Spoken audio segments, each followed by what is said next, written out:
How to Eat Fried Worms by Thomas Rockwell. Chapter 26. Guadalcanal. But slumped on the bathroom stool, his mother holding up his chin while she washed his face, Billy was waking. Hold still, dear. Did you have a good time? You're certainly home late. Is this part of winning the bet? Billy's eyes blinked sleepily. He had a gnawing feeling he was forgetting something. He hiccuped, gazing dopily down at the fuzzy blue bath mat. Yawned. He'll remember in the morning. But it could be that Bet! Bet! He hadn't won yet. There was still 3 to go. 15 worms in 15 days. Today was... He jumped up. Mom, I haven't eaten my worm today. And suddenly it all came back to him. The whole trip, all the candy bars, hot dogs, hamburgers, popcorn. What time is it, Mom? Quick! About 11:45. It was a trick. He snatched his pants off the floor. They were trying to make me forget. He tumbled and slid downstairs through the dining room, his shirt tail flying, yanked open the drawer in the kitchen table, snatched out the flashlight, the drawer spilling out with a clatter and crash onto the floor, and slammed out the back door. The Finks! He scuttled across the back field toward Tom's house, searched the ground with the flashlight as he went. There, darn a stick. Geez, I suppose I can't find one. He stopped. There wouldn't be time to cook it. He ran on. And no ketchup. He stopped.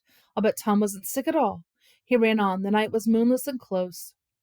He paused to heave over the rotten log in the high dewy grass. Mealy bugs and scooters clambered all over the stone wall to Tom's backyard, and was all of a sudden wrestling with a pup tent, muffled grunts and thrashings. Tom, he yelled. Tom, it's me, Billy. They're trying to trick us.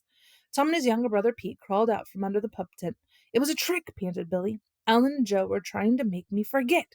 15 worms in 15 days. If I don't eat one in the next 10 minutes, Alan will say he won. It's almost midnight. And they left me home so I wouldn't remind you. Billy nodded. Have you got a worm? We'll have to find one. Tom dug back into the pup tent and came out with 2 flashlights. They zigzagged back and forth across the lawn, bent over searching. I got one, cried Pete. Shh! I'll have to eat it raw, said Billy. He threw back his head. Wait, whispered Tom, grabbing his arm. You should do it where Alan and Joe can see you. Pete, run and get your siren out of the garage. Chapter 27. The 13th Worm. Under the street light in front of Alan's house, Tom and Pete knelt over the siren. Billy stood beside them, the nightcrawler squirming in his fingers. Now wait till lots of lights come on all over, in all the houses, said Tom. Then chomp it down. Ready, Pete? Now. The siren growled, winding slowly up until screech across the sleeping neighborhood, sending birds squawking and chirping into the air from the trees and rooftops. Dogs began to bark. Windows lit up. There were confused shouts, bangs of the windows slamming up. Ladies and gentlemen, shouted Tom through the dying whine of the siren.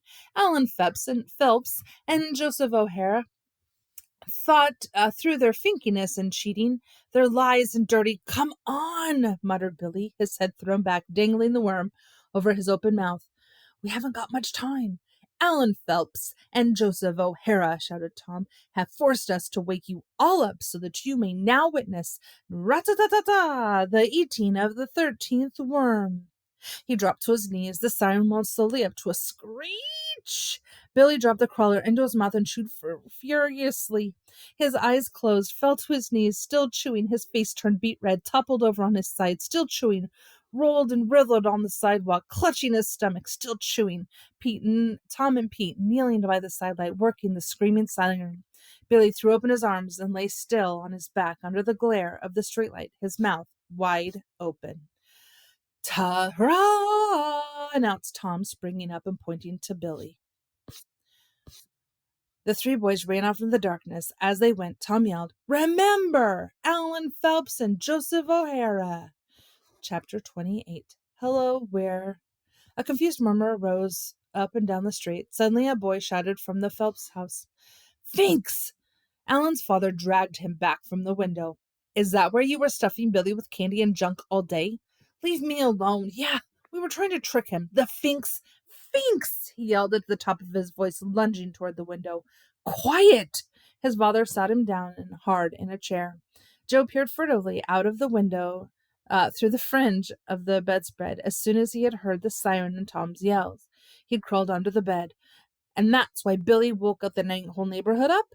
To show that he hadn't been tricked? Yes. His father let go of Alan's pajama collar. In the doorway, Alan's mother threw up her hands and went off to the bathroom to take 2 aspirin. The next day, Alan and Joe trampled from house to house in the neighborhood, knocking on each door, and then reciting in chorus, "Hello, we're Alan Phelps and Joseph O'Hara. We're the reason you were waked up in the middle of the night last night, and we're sorry." Breath. "You'll be happy to know our parents have punished us. We can't look at television or have any dessert for a month, and our allowances have been taken away for 2 weeks. We promise that it will never happen again." "At least not in this neighborhood," muttered Joe as the last door closed behind them. "And Alan," said his father at dinner that night, "I don't want to hear that there has been any repetition of this incident at Billy's or Tom's house or anywhere else. Do you understand that?" "But we can't let them get away with it, Mr. Phelps," called Joe from the living room, where he was waiting for Alan to finish dinner. "There will be no repetition of this incident or anything like it," repeated Mr. Phelps.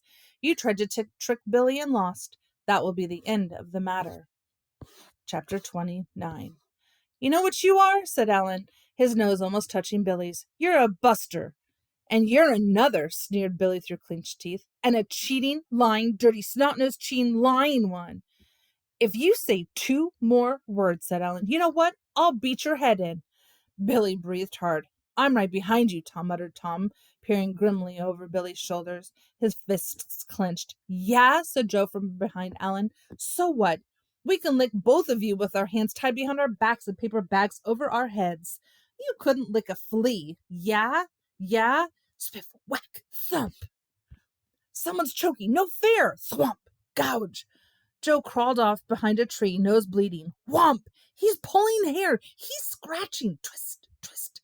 Alan crawled, weeping behind a bush. Thump, whack, dunk. "Billy, it's just you and me. Where are the others?" Tom and Billy untangled and sat up, bruised, scratched, dusty shirts torn, hair tousled. Tom's nose was bleeding. Billy's shoes had come off.